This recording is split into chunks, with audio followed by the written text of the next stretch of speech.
Let's now look at the module of Phase 2, in which we can query, print and update the work orders we created.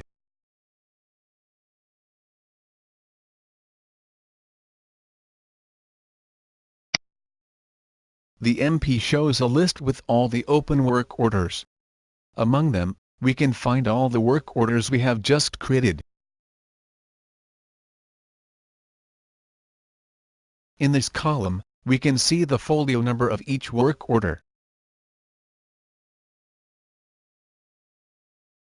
Note that when creating work orders, the MP automatically assigns a consecutive folio number to each work order.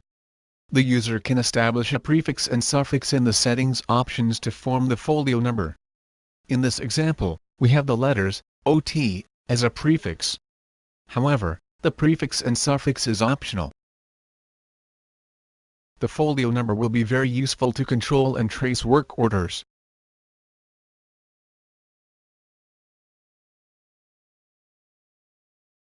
In the screen, we can also see the estimated time to complete each work order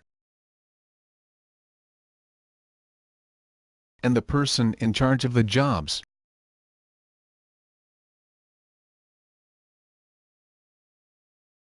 We can query the status of the work order to see if it was already printed or not, and the progress percentage of each of them. As we start updating the jobs we are physically performing, we can see the progress percentage in this column. Let's select a work order to see the jobs.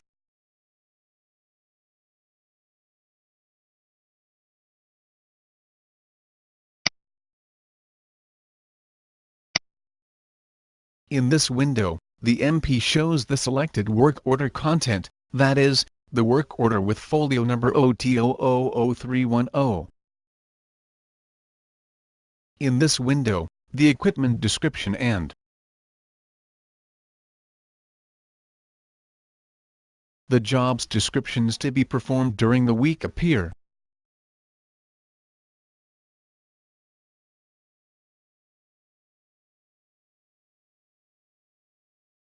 This calendar shows the day of the week in which the jobs must be done according to its schedule.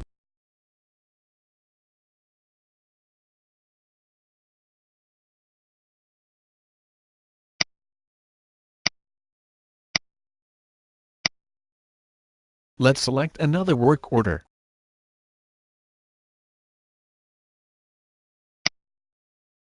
Now we can see the jobs of the work order OT000304.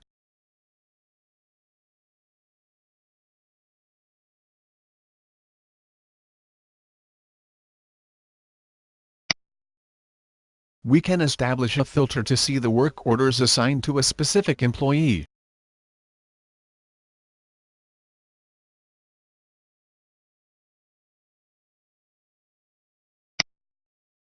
Let's select the employee Hilario Avila.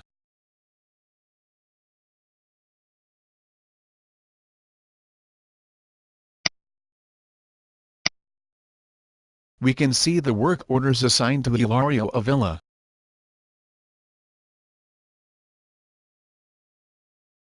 Let's select a work order.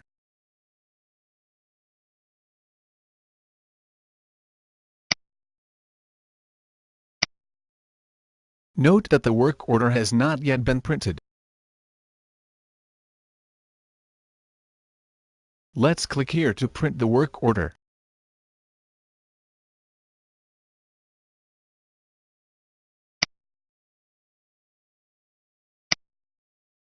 Upon printing, we can indicate if we want to print only the selected work order, several work orders which are marked, or all the work orders which have not been printed.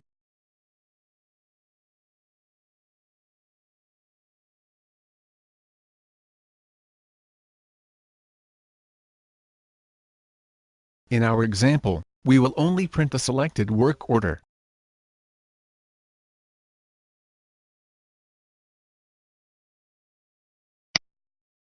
In this window, we can indicate the appearance of our work order.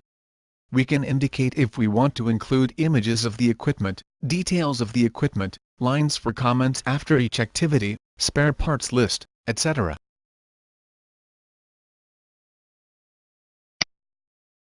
This is an example of a printed work order.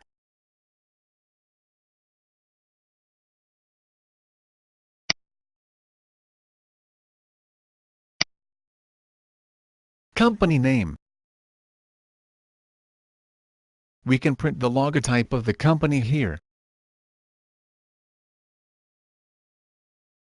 Folio number of the work order. Barcode of the folio number for a quick feedback when updating the jobs performed.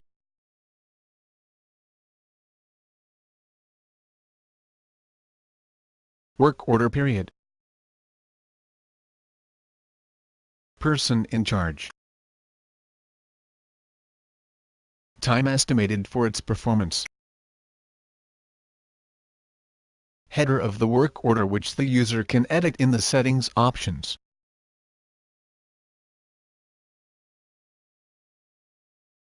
Equipment description. Equipment data. Equipment images.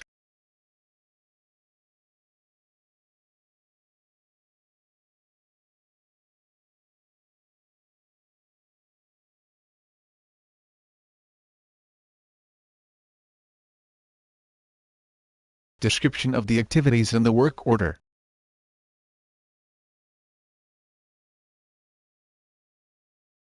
Day of the week in which the activity must be performed. Procedure to perform the activity. Lines for the comments of the person doing the job.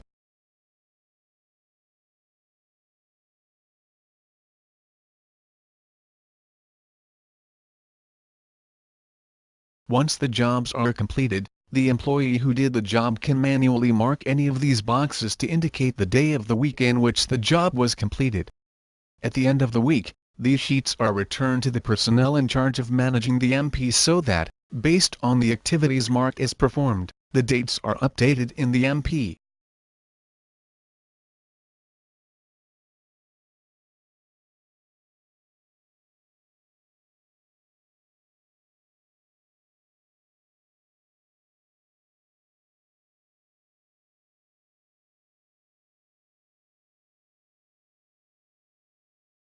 The employee in charge of doing the jobs can also document the spare parts, materials, labor and external services used.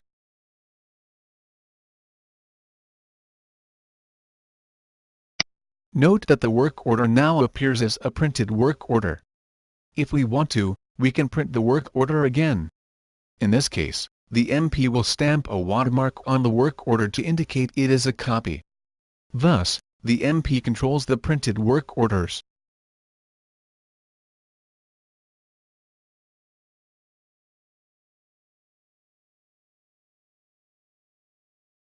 Let's now feedback the MP by indicating the jobs done according to the work order selected.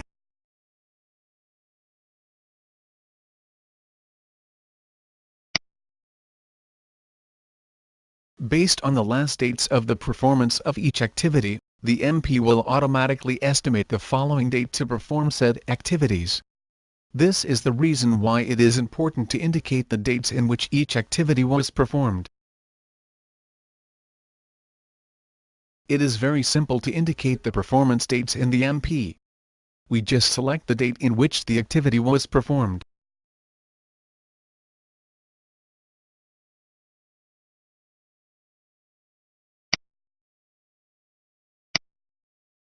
We are checking the date in which each activity of the work order was performed.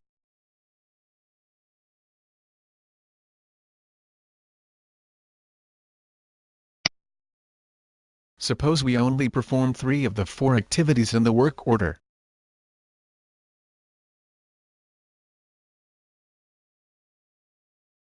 The percentage performed is 75%.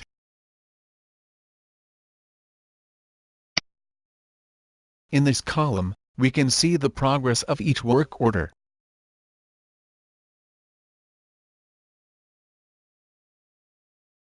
we can create the warehouse vouchers with the materials and spare parts necessary to carry out each work order. If we have previously registered the materials and spare parts necessary to perform the routine activities, vouchers are automatically generated. We just have to tell the warehouser the warehouse voucher folio number generated from the MP. The warehouser will be able to open the voucher with the spare parts inventory program and to generate the output movement with no need to capture the information again.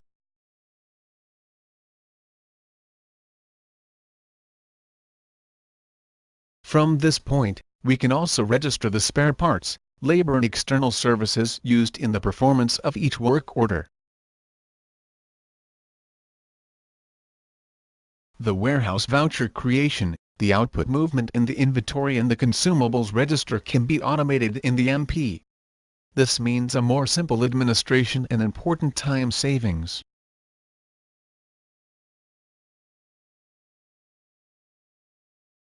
Let's click here to see, for example, the open work orders of each employee.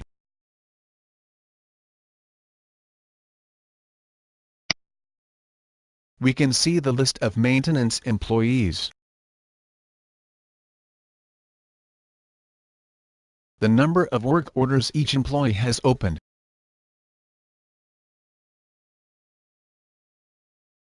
the estimated duration,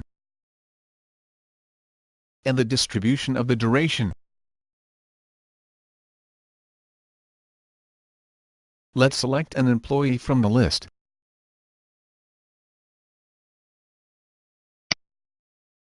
In this window, we can see the open work orders for the selected employee.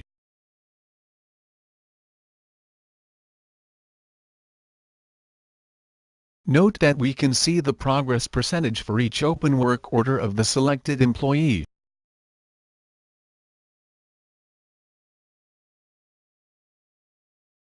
Once the jobs performed have been updated, we must close the work orders to start a new period, thus repeating the cycle: 1. Create WO. 2. Print WO.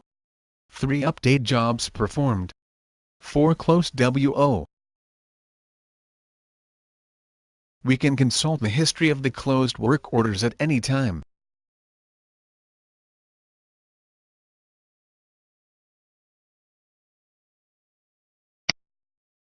In this module, we can see the list of all the closed work orders. If we need to consult any work order from previous periods, we can do so here. We can also consult the material resources, the labor, external tools or services used in each work order. Now, suppose we want to consult the log of all the routine maintenance jobs we have done on a location or equipment.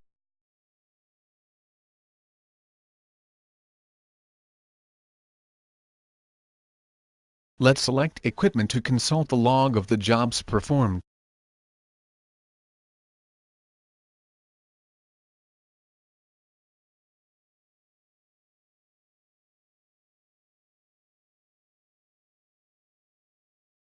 Let's select, for example, the miller.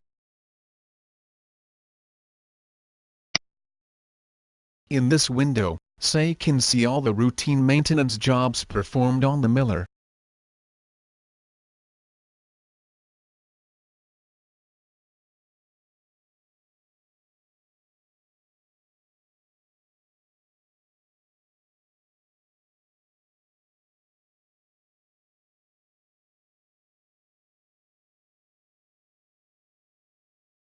For example, these are the dates, in chronological order, in which we have lubricated and cleaned the longitudinal rack of the miller.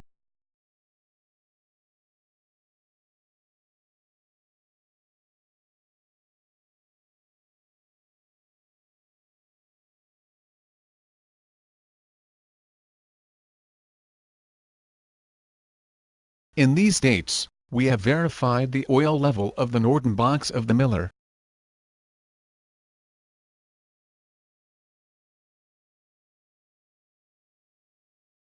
All routine and non-routine maintenance jobs, as well as the resources used, are registered in the MP.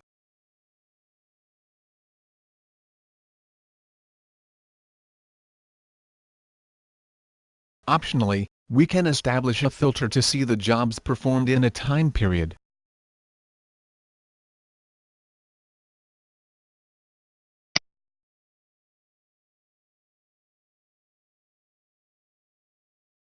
Note that the MP also indicates the folio number of the work order with which each job was performed.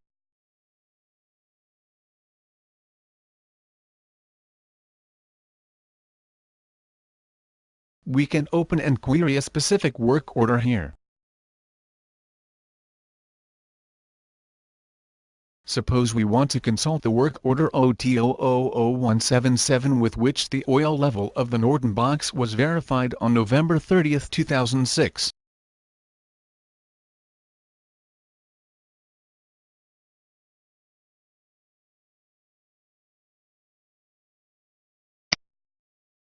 In this window we can see the selected work order. Folio of the work order we are consulting. Equipment description. List of jobs in the work order.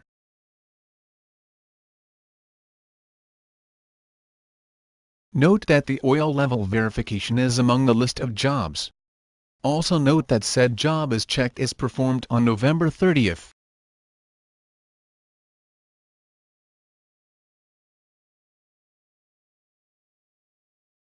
When we check the jobs performed in the MP, the corresponding register is automatically added to the history of jobs performed. If there are any observations in the work order such as notes in the margin, we can see them here.